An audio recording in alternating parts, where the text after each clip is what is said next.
C'est une plongée dans l'inhumanité. Matteo Maillard a infiltré pour Jeune Afrique une chaîne secrète liée au groupe Wagner, au programme torture, racisme, cannibalisme et une mise en scène assumée des crimes de guerre au Mali. Matteo Maillard, bonsoir. Bonsoir. Alors vous avez infiltré une chaîne Telegram privée liée à Wagner appelée Oncle Blanc en Afrique. Qu'est-ce qui vous a le plus frappé en entrant dans cet univers numérique? Ce qui m'a le plus frappé, je dirais, c'est le niveau de violence. On est habitué quand on couvre des conflits comme celui du Sahel et du Mali, d'avoir accès, de voir des scènes de violence assez impressionnantes. On l'a tous vu, on a tous été confrontés aux scènes aussi en Ukraine ou à Gaza. Mm. Là, on atteint des profondeurs de cruauté qui sont abyssales. On a le partage de photos et de vidéos qui sont des scènes de mutilation, des scènes de torture, des scènes d'exaction et de profanation de cadavres, jusqu'au cannibalisme. Et à qui s'adresse cette chaîne privée?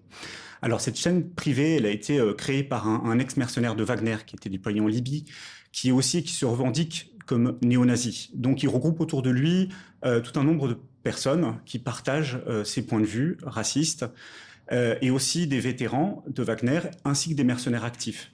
Je dirais que le plus grand nombre de personnes qui participent à cette chaîne, ce sont surtout des fanatiques qui adorent Wagner en fait. Ce sont des adorateurs de ce groupe de mercenaires qui adorent leur folklore, qui adorent la violence qui a été créée autour du groupe. Mhm. Et cette dimension raciste, néo-nazie, comment elle se manifeste concrètement? Alors elle se manifeste à plusieurs niveaux.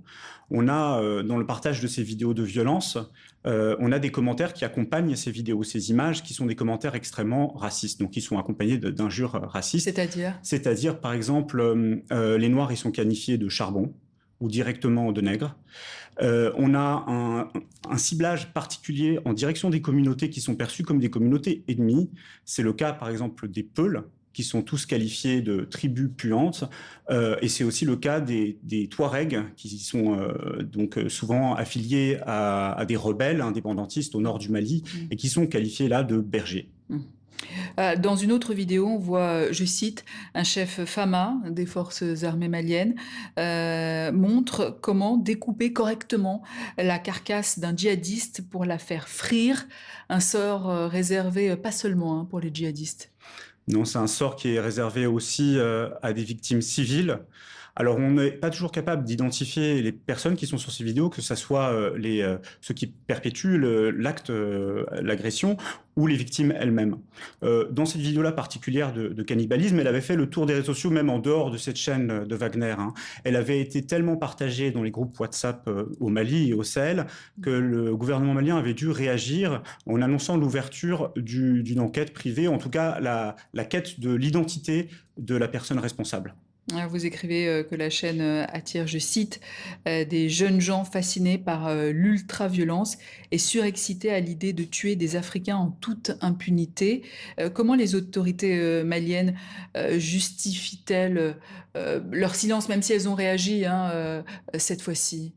Alors, effectivement, elles maintiennent pour l'instant le silence et il n'y a pas eu de réaction officielle hein, à cette enquête et à cette chaîne-là.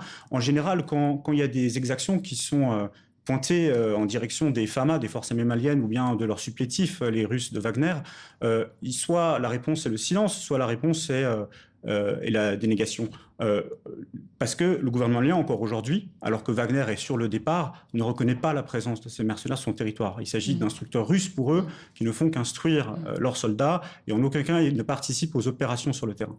En tout cas, le groupe Wagner a annoncé le 6 juin dernier qu'il quittait le pays après y avoir accompli sa mission. Pourtant, dites-vous, sur le terrain, tous les voyants sécuritaires sont au rouge, c'est-à-dire? Oui, alors c'est vrai que c'est difficile d'estimer le niveau des combats et de la violence aujourd'hui parce que les organisations qui monitoraient, qui suivaient la situation et qui pouvaient créer des statistiques ont dû partir, ont été pour la plupart expulsés.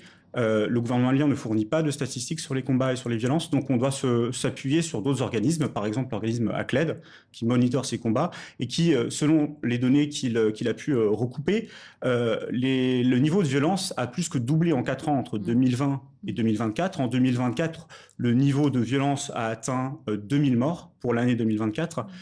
Et selon leurs chiffres, Wagner est responsable depuis son arrivée fin 2021 jusqu'à son départ ce mois-ci, à près de 3000 morts civils. Alors après le retrait de Wagner du Mali, Africa Corps, le nouveau bras armé du Kremlin sur le continent, semble prendre la relève. Cette logique de terreur risque-t-elle de perdurer selon vous? Alors c'est difficile à dire pour l'instant. Africa Corps, c'est un changement non seulement d'opérateur, mais de stratégie aussi. On ne sait pas exactement qui se cache derrière cette organisation, mais on sait qu'elle est beaucoup plus proche du Kremlin que ne l'était Wagner. Wagner agissait avec une forme d'indépendance qui était plus importante. Africa Corps, lui, est directement lié au ministère de la Défense russe. Donc on peut estimer que finalement que cette reconnaissance par Moscou de l'existence d'Africa Corps et de la collaboration avec l'État malien va amener une forme d'officialisation, va réduire l'impunité en fait de cette organisation. Mais ce qu'il faut savoir aussi, c'est qu'une partie des opérateurs, des soldats, des mercenaires qui participent à Africa Corps ont été directement recrutés parmi les anciennes unités de Wagner. Donc peut-être parmi eux, il y a des mercenaires qui ont participé à ces exactions qu'on voit aujourd'hui sur la chaîne. Et comment a réagi Telegram depuis cette enquête? Alors, au lendemain de la publication de notre enquête, la chaîne a été fermée par Telegram. On n'a pas communiqué avec eux avant, on n'a pas dénoncé d'ailleurs cette chaîne. Je pense qu'ils ont pris tout de suite leur responsabilité. On l'a appris via un message qui a été diffusé par l'administrateur de cette chaîne secrète sur sa chaîne publique en disant, voilà, Telegram, sans avertissement, a fermé notre canal privé. Merci Mathéo Maillard. Et si vous voulez plus de détails sur ce qu'a diffusé cette chaîne secrète, je vous invite à lire cette enquête dans Jeune Afrique, la chambre rouge de Wagner, quand les mercenaires russes exhibent leurs crimes sur Telegram. Merci. Et dossier complet sur Wagner à retrouver également sur notre site internet tv5monde.com.